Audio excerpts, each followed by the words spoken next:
হলদিয়ার দিকে নজর রাখতে হচ্ছে, তার কারণ সেখানে পেট্রোকেমে বিধ্বংসী অগ্নিকাণ্ড। ন্যাপথা সাপ্লাই পাইপলাইনে আগুন, পাইপলাইন থেকে ন্যাপথা লিক করে যায় এবং তারপরেই আগুন লেগে যায়, এমনটাই প্রাথমিক অনুমান। প্রথমে কালো ধোঁয়ায় ঢেকে যায় গোটা চত্বর, তারপর আগুনের লেলিহান শিখা বাড়তে থাকে ক্রমশ। ন্যাপথা লিক করে দ্রুত ছড়িয়ে পড়ে আগুন। 10 থেকে 12টি বাড়িতে ছড়িয়ে পড়ে আগুন। অগ্নিকাণ্ডের ঘটনায় এখনো পর্যন্ত যেটা খবর, আহত 19 জন, গুরুতর আহত 7 জন। জখমদের উদ্ধার করে হলদিয়া মহকুমা হাসপাতালে নিয়ে যাওয়া হয়। 2 জনকে রেফার করা হয়েছে কলকাতায় এনআরএসে। অগ্নিকাণ্ডের জেরে হলদিয়া পাঁশকুড়া রুটে ট্রেন চলাচল ব্যাহত। সংক্ষিপ্ত করা হয়েছে আসানসোল হলদিয়া প্যাসেঞ্জার ট্রেনের যাত্রাপথ। ক্যান্সেল হতে পারে আরও ট্রেন।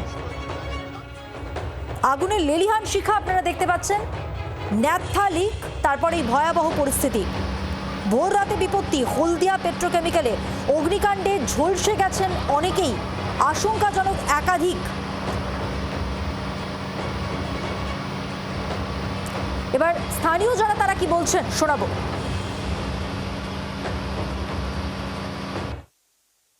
রাত্রে যেটা খবর এসছে যে এখান থেকে লিকেজ করতেছে, ঠিক আছে। কার পাইপলাইন এটা? এটা হচ্ছে এইচপিএল পাইপলাইন, এটা টাউনশিপ থেকে এসছে ন্যাপথাল লাইন। আচ্ছা, আচ্ছা। এরা রাত থেকে যদি এইটা যদি মানে কন্ট্রোল করতেন তাহলে এতটা লাগতো না, ঠিক আছে। এটা ঠিক ভোরে 4:30 5টার দিকে এই আগুনটা লেগে ন্যাপথাল লাইন চারদিকে পুরো ছড়ে গেছে, বরফের মতন হয়ে গেছে। আহত তো ওই পাশের দিকে বাড়ির সামনের দিকে বাড়িতে আহত প্রচুর হয়েছে, ছেলে মেয়ে বাচ্চা আছে আহত হয়েছে, হসপিটাল ভর্তি আছে। গ্যাস যত বেরোচ্ছে চারদিকে গ্যাস ছড়াছড়ি হয়েছে, হয়ে আগুন এই ইলেকট্রিক তারের সঙ্গে সঙ্গে আগুন গিয়েছে, প্লাস পুরো এলাকাতে ঝলসে গেছে মানুষ। 2 জন মহিলা, ওরা এখন মানে খুব প্রবলেমে আছে, ওদেরকে এইচপিএলে নিয়ে গেছে। বাকি হচ্ছে আমাদের ঘরদর অনেক জ্বলে গেছে। সামনে বাস স্ট্যান্ডে, যে বাস স্ট্যান্ডে একটা দোকান ছিল, দোকানটাও আগুনে ঝলসে গেছে পুরো। কথা বলবো, রয়েছেন প্রতিনিধি কিরণ মান্না। কিরণ, কিভাবে আগুনটা লাগলো, কি বলছেন দমকলের পক্ষ থেকে, কি বলা হচ্ছে? দেখো, দমকলের পক্ষ থেকে টানা 6 ঘন্টা ধরে আগুন নিয়ন্ত্রণের কাজ চালাচ্ছে। আমি দেখাতে চাইবো আগুন এখনো সেখান থেকে গ্যাস লিকেজ হচ্ছে পাইপ থেকে, সেই গ্যাস নিয়ন্ত্রণের চেষ্টা চালাচ্ছে। টানা 6 ঘন্টা ধরে 8 থেকে 10টি দমকলের ইঞ্জিন এই প্রক্রিয়া চালিয়ে যাচ্ছে এবং পরে আইওসি এবং বিভিন্ন দমকল বাহিনীর পক্ষ থেকে এইখানে আনা হয়েছে ফোম। সেই ফোম এবং জল মিশ্রিত সমস্ত তাদের যে প্রক্রিয়া, সেই প্রক্রিয়ায় এখন স্প্রে করা হচ্ছে, যেটা দমকলের পক্ষে জানানো হচ্ছে আর ঘন্টা 2-1-এর মধ্যে এই আগুন কন্ট্রোলে আনা যাবে।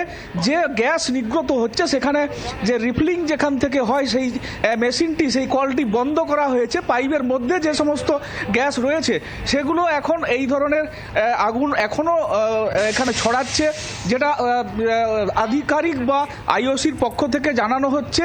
এটি একটি অননুমোদিত একটি ন্যাপথা পয়েন্টের পাশে এই ঘটনা তারা পর্যবেক্ষণ করছেন এবং যারা আহত হয়েছে সম্পূর্ণভাবে আগুন অ্যারেস্ট করা সম্ভব হয়নি। কাজ চলছে, আগুন নিয়ন্ত্রণের কাজ চলছে, তুমি যেমনটা বলছিলে। তুমি সঙ্গে থাকো, ঘটনাস্থল থেকেই রয়েছেন আমাদের আরেক প্রতিনিধি অয়ন ঘোষাল। কথা বলবো অয়নের সঙ্গে। অয়ন, এই মুহূর্তে কি পরিস্থিতি, কি ছবি দেখতে পাচ্ছ?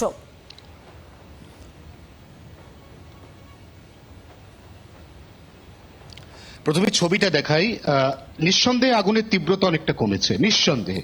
কারণ প্রথমেই বলে রাখা দরকার যে আগুনের তীব্রতা ছিল কতটা, সেটা যদি একটু বোঝাতে চাই এই মুহূর্তে দর্শকদের, তাহলে আমরা দেখবো যে এই যে সামনের যে বিস্তীর্ণ জমি, যেখানে গাছপালা, বন, জঙ্গল, জলাশয় সবকিছুই ছিল, প্রত্যেকটা গাছ পুড়ে খাক হয়ে গেছে। বড় বড় গাছগুলো প্রত্যেকটা ঝলসে গেছে। একটা বিকট বিস্ফোরণ হয়েছে, ওই যে কুঁড়েঘর, ওই টালির চাল, ওটা টপকে রাস্তার ওই পারে থাকা একাধিক ছোট ছোট রেস্তোরাঁ, চায়ের দোকান, সেগুলো পর্যন্ত একেবারে ভস্মীভূত হয়ে গেছে। বিকট বিস্ফোরণের শব্দে গোটা এলাকা কেঁপে উঠেছে। ঘটনার সেই অভিঘাত কাটিয়ে এই মুহূর্তে দমকল কর্মীরা যারা ফোম দিচ্ছেন ক্রমাগত বিগত প্রায় 1 থেকে 1.5 ঘন্টা, তারা অনেকটাই আগুন নিয়ন্ত্রণে আনতে পেরেছেন। এই মুহূর্তে সব থেকে বড় খবর যেটা, অগ্নিকাণ্ডের প্রাথমিক কারণ, এই কারণ নিয়ে বিবৃতি জারি করেছেন হলদিয়া পেট্রোকেমিক্যাল কর্তৃপক্ষ এবং সেই বিবৃতি অত্যন্ত চাঞ্চল্যকর।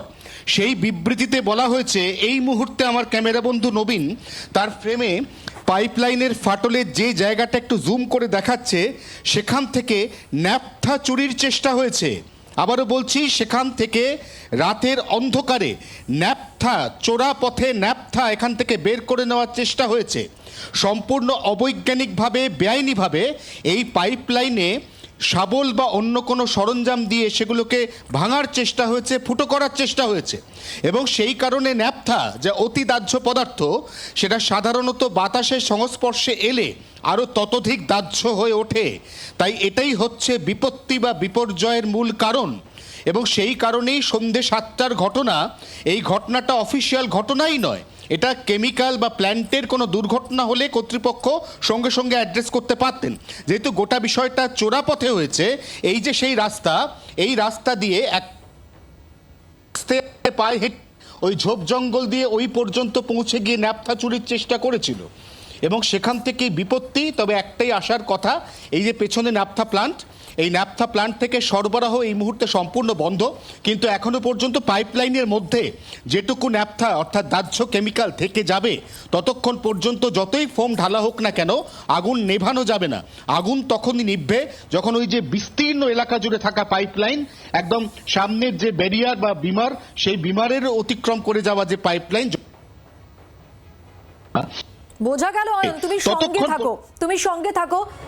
ভয়ঙ্কর অভিযোগ যার সামনে আসছে, এখানে ন্যাপথা চুরির একটা অভিযোগ আসছে। আর যতক্ষণ না পর্যন্ত সম্পূর্ণভাবে এই আগুন নিয়ন্ত্রণে আসে, আগুন একটা এতখানি জায়গা জুড়ে যেহেতু আগুন লেগে গেছে, ছড়িয়ে পড়ার একটা আশঙ্কা থাকছে। আমি আরেকটু কথা বলবো, রয়েছেন ঘটনাস্থল থেকে আরেকজন প্রতিনিধি কিরণ মান্না। কিরণ, আশঙ্কা তো অনেক রয়েছে, আর যে অভিযোগ সামনে আসছে সেই জায়গায় দাঁড়িয়ে কতজন আহত হয়েছেন, তাদের শারীরিক অবস্থা কি, সেই বিষয়টা একটু জানবো। দেখো, ভোর রাতে যখন আগুনের লেলিয়ান গিয়ে গ্রামের যে সমস্ত ঝুপড়ি বাড়িগুলো রয়েছে সেই বাড়িগুলোতে যখন ঝলসে যায়, পুড়ে যায়, তখন সেখান থেকে উদ্ধার করা হয়েছে 14 জনকে, যাদের মধ্যে অনেকেই 6 জন প্রায় গুরুতর, তাদেরকে কলকাতায় পাঠানো হচ্ছে। এবং আইওসি পক্ষ থেকে যেটা জানানো হচ্ছে, তাদের কর্মী আরও 4 জন, মোট 19 জন আহত হয়েছে বলে, আমরা 5 জন, আরও 19 জন আহত হয়েছে বলে জানতে পারছি।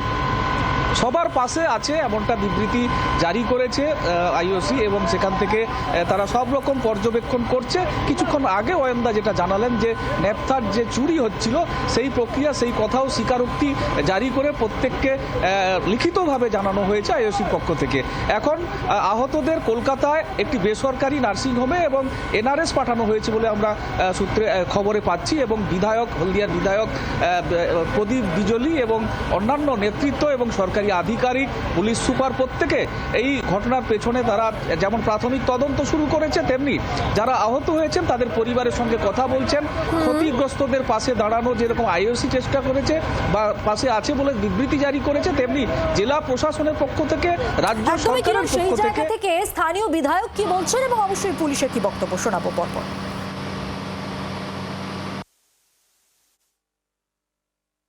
HPL এর ন্যাপথা লাইন বাস্ট করেছে, করে আগুন জ্বেলে যারা ওখানে ঝুঁকিতে ছিল বহু মানুষ আহত হয়েছে, প্রায় 13-14 জন আহত হয়েছে। সব এখান থেকে ট্রান্সফার করা হয়েছে তমলুক, একজনকে কলকাতায় নিয়ে যাওয়া হচ্ছে। শিল্প এলাকা, যে কোনো পাইপলাইন, এটা দুর্ঘটনা ঘটতেই পারে, এটা কি বলে কয়ে আসবে না কেউ কিছু করেছে, এখানে ওসব কারুকে দোষ দেওয়া যাবে না।